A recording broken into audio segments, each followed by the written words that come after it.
Step into the unknown, where reality and nightmare intertwine in ways you never thought possible. A story inspired by true events that will leave you questioning the very nature of your reality. Welcome to Survival Horror Ambience, where the ordinary gives way to the extraordinary, and the chilling truth lies just beyond the veil of our everyday world. Tonight, we invite you to traverse the eerie boundaries of time and space as we unravel a tale rooted in the real. Picture a serene German farm in the 1920s. Quiet existence abruptly disrupted by a chilling act of malevolence. In this unsettling journey, you will confront the shadowy secrets of the Gruber family, their disappearance, and the dark presence that lurked unseen.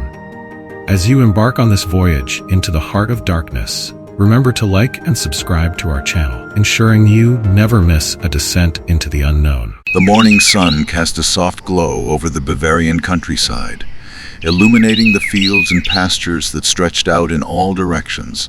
A light mist still clung to the ground, and the faint scent of dew and freshly turned soil filled the air. Wilhelm Fischer stood at the door of his modest farmhouse, hands calloused and rough from years of work gripping his cap, watching as his wife, Helga, stirred a pot over the fire. His gaze shifted to the horizon where the fields called to him. Another day of work lay ahead, just like every other. He glanced back at his children. Anna, his 6-year-old daughter, was attempting to help her mother with breakfast, though most of her time was spent staring longingly out the window. Jakob, his 14-year-old son, was already dressed and ready to join his father in the fields. Wilhelm allowed himself a small smile. Jakob was growing into a strong young man, serious beyond his years. The war had changed things for them all, even those too young to fight. "Father, is it time?" Jakob asked, his voice deepening with adolescence as he stood near the doorway with a sickle in hand. "Jay, it's time," Wilhelm replied, nodding toward the field. "The wheat won't harvest itself." As the two made their way outside, Wilhelm caught sight of his neighbors in the distance. The Gruber family.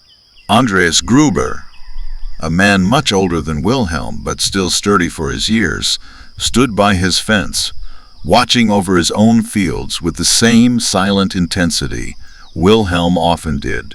They exchanged nods, a quiet acknowledgement of their shared existence. Wilhelm respected Andreas, though neither man had much need for small talk. "Grüß Gott, Wilhelm," Andreas said, his gravelly voice carrying on the breeze as Wilhelm and Jakob neared the fence that separated their land. "Grüß Gott, Andreas," Wilhelm replied, tipping his cap. "The harvest comes fast this year." "Aye, faster than usual. The weather has been strange," Andreas muttered, glancing up at the sky. His eyes narrowed, but he didn't elaborate further. Wilhelm didn't press. It wasn't unusual for Andreas to make such comments, always with an air of knowing more than he let on. As they parted ways, Wilhelm's thoughts turned to Victoria, Andreas's daughter. She and Anna had become friends, often playing in the pastures until Helga would call Anna home. Wilhelm had heard whispers about Victoria's situation. Rumors carried through the village, quiet enough to never be fully spoken but loud enough to cause the occasional raised eyebrow. She was a widow, and her 2 children, Cecilia and little Joseph, were being raised under the protective eye of Andreas and his wife, Cecilia. The whole family seemed to keep to themselves, except for those moments when Victoria and Anna would giggle and whisper together. But lately, both girls were under punishment. A few days earlier, Anna had returned home with mud on her dress and a guilty look on her face. When pressed, she'd confessed that she and Cecilia had played too close to the forest, ignoring their mother's warnings. Helga had scolded her, grounding her for the week, and word soon came from the Gruber household that Cecilia was being punished as well. Kids will be kids, Wilhelm thought, shaking his head as he set to work. The day passed in a blur of labor. The rhythmic sound of sickles slicing through the golden wheat and the steady heat of the sun overhead made conversation unnecessary.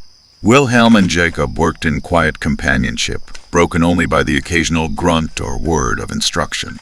By late afternoon, as the sun began to dip, casting long shadows across the land, Wilhelm paused to wipe the sweat from his brow. He looked toward the Gruber's house again, where Andreas stood still at his post near the fence. Wilhelm wondered if the old man ever rested. It wasn't until they were heading back home that Wilhelm spotted Victoria by the well, drawing water, with young Joseph perched on her hip. Her daughter, Kazilia, was nowhere in sight. Victoria waved, and Wilhelm offered a polite nod in return, catching a glimpse of something in her eyes. Weariness, perhaps, or something deeper that he couldn't place. "Father," Jakob said, breaking the silence, "do you think the Grubers ever leave their land?" Wilhelm considered the question for a moment. "Not much reason to, boy. Same as us." Jakob frowned. "But there's something strange about them. About Victoria." Wilhelm glanced at his son, surprised by the comment. "Strange? How so?" Jakob hesitated, his brow furrowing. "Just. Something feels off." Wilhelm sighed, patting Jakob on the shoulder. "It's the land. It makes you think strange thoughts after a long day's work. Don't let it get to you. The Grubers are good people, and they've had their share of hardship. Let them be." Jakob nodded, but his expression remained troubled as they walked back to the house, the shadows of the coming night stretching long and dark across the fields. Inside, Helga was already setting the table. Wilhelm sat down heavily, listening to the crackle of the fire and the quiet chatter of Anna, who'd spent the day helping her mother with household chores. But Jakob remained unusually quiet, his eyes occasionally darting toward the window, as if expecting to see something out there in the darkening night. "Eat up," Wilhelm said, trying to dispel the tension he felt creeping into the room. Another long day tomorrow. As night fell, and the family settled in for bed, Wilhelm lay awake, staring at the ceiling. He couldn't help but feel the weight of the land pressing in on him, the sense that something was shifting beneath the surface. He thought again of Andreas, of Victoria, of Jacob's strange comment. It was nothing, he told himself. Just the mind playing tricks after a hard day. But deep down, Wilhelm couldn't shake the feeling that the quiet routine of their lives was about to be shattered. Chapter 2. The Stranger in the Field. The morning came just as it always did, with the first light creeping across the horizon and spilling into the Fuchs' modest kitchen, the smell of Helga's bread rising in the oven, and the soft clinking of pots made Wilhelm stir in his bed. He rolled over, squinting at the shaft of light cutting through the window. He felt the weight of the day ahead. His body ached from the previous day's labor, but there was no time for rest. He sat up slowly, rubbing his hands together to bring life back to his fingers. Helga was already busy when Wilhelm stepped into the kitchen. Anna sat at the table, swinging her legs while nibbling on a piece of bread. Jakob, as usual, was eager to get started, already dressed and eyeing the door like a soldier waiting for his orders. As Wilhelm reached for his cap, he cast a glance out the window. The Gruber farm, sitting in the distance across the rolling fields, was quiet, eerily so. No sign of Andreas or no little Joseph running about. Even Victoria, who was often seen hanging laundry or drawing water from the well, was nowhere to be seen. For a moment, Wilhelm frowned, but then the feeling passed. People had their own rhythms out here. "Jakob," Wilhelm called, "finish your bread, then meet me outside. We have work to do." The two men headed out, the mist still lingering from the early morning. Wilhelm's gaze drifted again to the Gruber farm. This time, something caught his eye. A figure. Someone was working in the fields, bent over, tending to the soil. But it wasn't Andres. The man was unfamiliar. He was tall, his frame lean and wiry, his movements precise as if he knew exactly what he was doing. Wilhelm narrowed his eyes, trying to place him, but his mind came up blank. They didn't get many strangers passing through these parts. The Grubers didn't hire hands either. At least not that Wilhelm had ever seen. "Father?" Jakob asked, noticing his father's stare. "What is it?" Wilhelm hesitated. "Just someone new on the Grubers' farm. I've never seen him before." Jakob followed his father's gaze. "You think something happened to Andres?" Wilhelm shook his head. "No, They must have hired help. Nothing to worry about. But something tugged at the back of his mind. The Grubers were known for keeping to themselves, stubbornly so. Hiring a farmhand was unusual but not impossible. Still, Wilhelm found himself glancing back every now and then as they went about their work, the image of that strange man in the field lingering with him. Hours passed in the fields. The work as grueling as ever, but Wilhelm couldn't shake the feeling of unease. When the sun was high overhead and the sweat poured from their brows, he stood up to stretch his back and glanced once more toward the Gruber farm. The farmhand was still there, moving methodically, but the rest of the farm remained still. The house was quiet, the barn doors shut tight. Even the animals, which usually roamed about, seemed hidden away. Jakob, noticing his father's unease, stopped to catch his breath. "Do you think something's wrong? They haven't come out all day." Wilhelm exhaled slowly. "Could be. Maybe they're just inside today." But he couldn't let it go. After finishing up their work, he told Jakob to head home while he lingered by the fence between the properties. From there, he had a clearer view of the farmhand. The man didn't seem to notice Wilhelm watching him.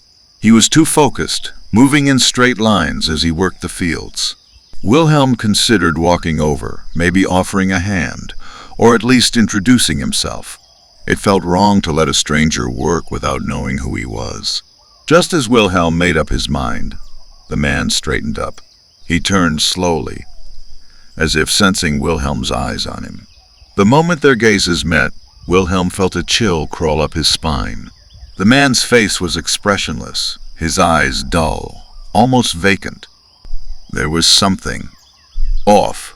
The way he stood, unnaturally still, his arms hanging at his sides, staring back at Wilhelm with no acknowledgement or greeting. Wilhelm froze.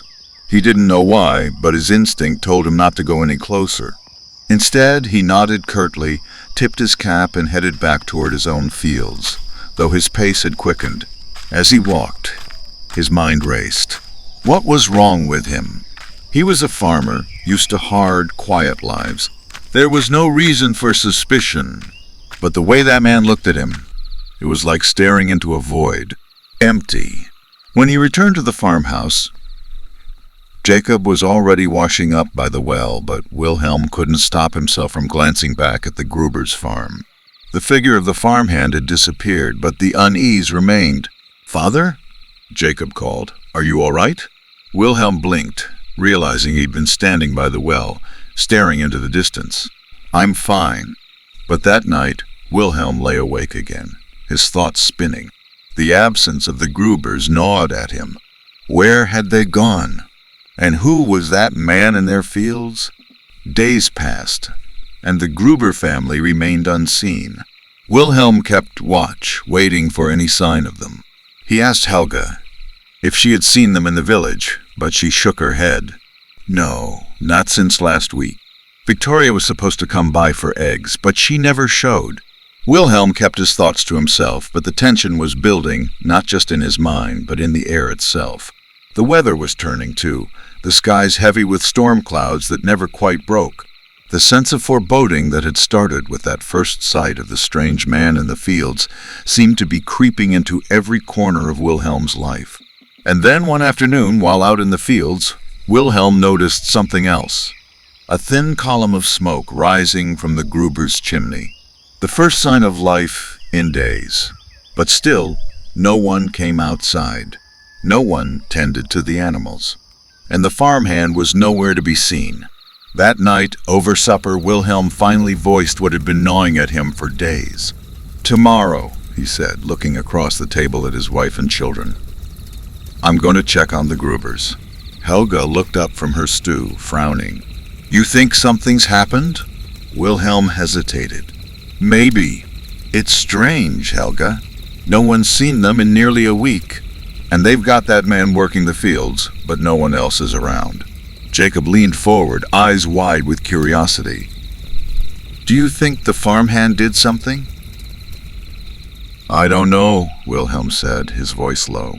"But I aim to find out." Outside, the wind howled through the trees, and in the distance, thunder rumbled softly, like a promise of something dark approaching. Chapter 3. Into the Storm.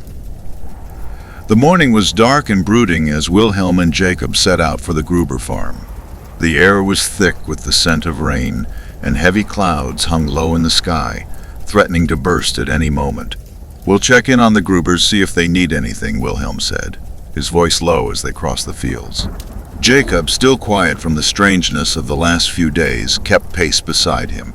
The walk to the Gruber farm felt longer than usual. The silence between father and son mirrored the stillness around them, and the usual sounds of the countryside. The cluck of chickens, the soft moo of cows, were conspicuously absent. As they approached the Gruber farmhouse, Wilhelm's brow furrowed. The place seemed eerily quiet, the windows dark and the yard oddly deserted. No sign of Andreas, Kazilia, or anyone else. Even the animals appeared to be missing. "Strange," Wilhelm muttered. He looked at Jakob, who shrugged uneasily. They walked to the front door and knocked, the sound echoing against the wooden frame. No answer. Wilhelm knocked again, louder this time, but still there was no response. "Maybe they're inside," Jakob offered weakly, but Wilhelm was already turning toward the barn. His eyes narrowed as he noticed the barn door slightly ajar, swaying faintly in the gathering wind. "Let's check the barn," Wilhelm said, more to himself than to Jakob. As they approached the barn, the air felt heavier, a strange stillness wrapping around them like a suffocating blanket. Just as Wilhelm reached for the barn door, a voice cut through the tension. "Can I help you with something?" Both Wilhelm and Jakob spun around to see a tall, lanky man standing a few yards away. It was the farmhand Wilhelm had seen earlier, the same man he didn't recognize. Up close, Wilhelm could see the man's sharp, gaunt features, his face marked with age and hard work. His eyes, though, were cold, unsettlingly so. The man nodded slightly, as if acknowledging their surprise. "I'm Carl. Been helping out around here for the last few days." Wilhelm straightened, still eyeing the man with suspicion. "Where's Andreas? Haven't seen them around." Carl wiped his hands on his trousers, his expression unreadable. "They've gone to town for some business.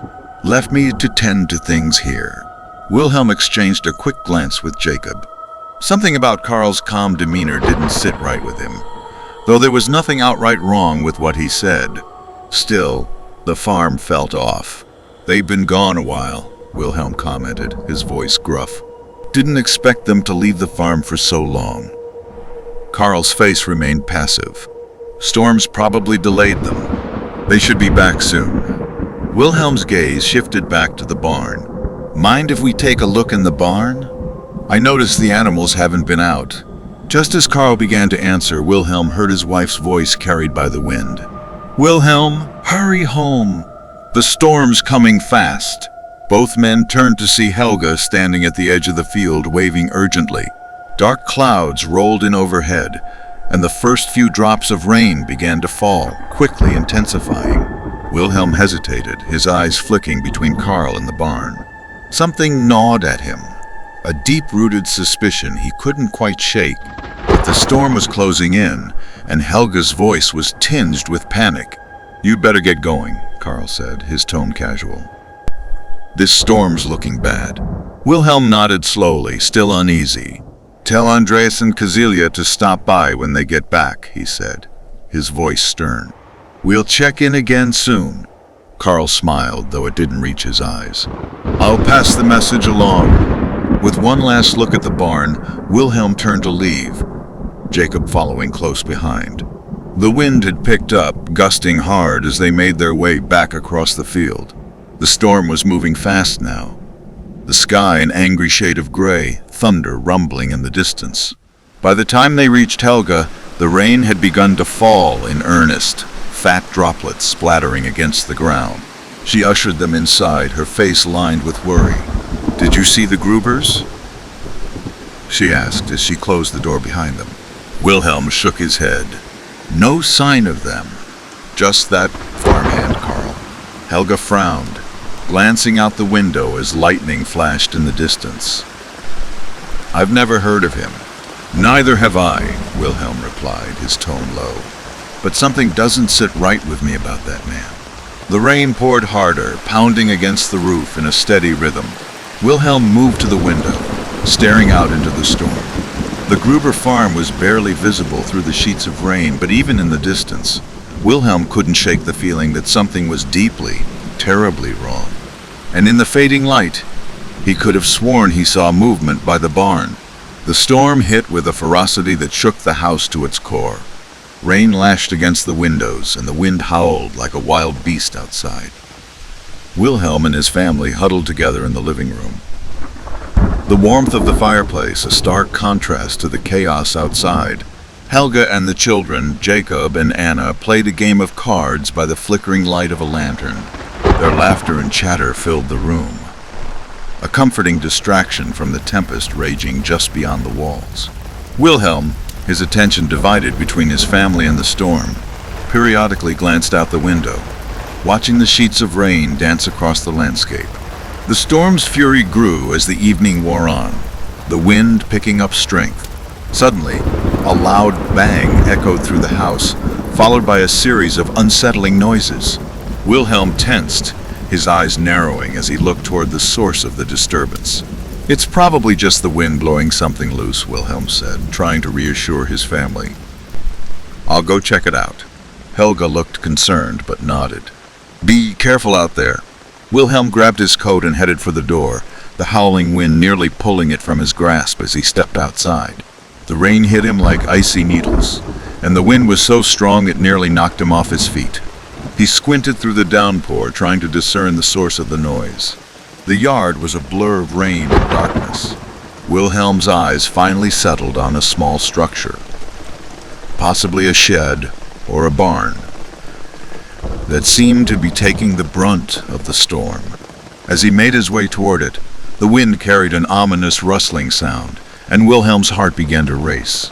Suddenly, out of the darkness, a hooded figure emerged, moving swiftly and silently through the storm. Wilhelm's breath caught in his throat as he realized the figure was heading straight for him. He called out, but his voice was swallowed by the wind. "Who's there?" Wilhelm shouted, his voice barely audible over the storm. The figure didn't respond. Instead, it lunged at him with a pitchfork. Instinctively, Wilhelm ducked and rolled, narrowly avoiding the pitchfork's sharp tines. The wind and rain made every movement difficult, and Wilhelm struggled to gain his footing. The figure, cloaked in shadows, pressed the attack with relentless determination. Wilhelm managed to grab a nearby shovel and swung it defensively. He landed a solid blow, but the figure was quick, sidestepping and countering with the pitchfork. The fight was desperate and chaotic, the storm amplifying every sensation. Wilhelm could barely see his attacker through the swirling rain and darkness. Just when it seemed like Wilhelm might be overwhelmed, a sharp crack pierced the night. Gunfire. The hooded figure staggered, a pained grunt escaping their lips as they were hit. With a final glance at Wilhelm, the figure turned and fled into the storm, vanishing into the night. Breathing heavily, Wilhelm dropped the shovel and stumbled back toward the house. Jakob emerged from the door, his face pale but determined. He held a rifle, the smoke still curling from the barrel. Jakob shouted over the storm, "Are you all right?" Wilhelm nodded, trying to catch his breath. "I'm fine, thanks to you." Jakob helped his father inside, where Helga and Anna were anxiously waiting. They quickly checked Wilhelm for injuries, relieved to find him mostly unharmed, though visibly shaken. "You should have seen him," Jakob said with a faint grin, trying to lighten the mood, waving that shovel around like a madman. "I didn't think I'd have to save my old man from a ghost in the storm." Wilhelm chuckled weakly, the tension of the night finally beginning to ease. "I appreciate the rescue, Jakob. I'd have been in a bad way without you." Helga put her arm around Wilhelm, her expression a mixture of relief and concern. "What was that all about? Who was that person?" Wilhelm shook his head, his mind still reeling from the encounter. "I don't know, but something tells me we're not done with this storm yet." As the family settled back into the safety of their home, the storm continued to rage outside, the wind and rain pounding relentlessly. The eerie events of the night left an uneasy silence in their home, broken only by the sound of the storm and the soft murmurs of the family trying to process what had just happened. Jakob and Wilhelm exchanged a final look, the bond between them strengthened by the night's ordeal. As the storm showed no signs of letting up, they could only wait and hope that whatever darkness had come to their doorstep would be kept at bay until morning. Chapter 5. The Grim Discovery. The storm having passed in the early hours, leaving a muted calm in its wake. The air was heavy with the scent of wet earth and the remnants of rain. Wilhelm and Jakob set out early, determined to check on the Gruber farm after the unsettling events of the previous night. The fields were drenched but otherwise looked normal, and the occasional crow cawed in the distance. The Gruber farmhouse stood silent against the backdrop of the misty morning, its usually bustling aura replaced by an eerie stillness. As Wilhelm and Jakob approached the farm, the familiar sight of the barn came into view. But as they drew closer, Wilhelm's gaze fell upon something out of place. A dark, sinister trail cutting through the damp earth. The trail was unmistakably blood red, leading from the barn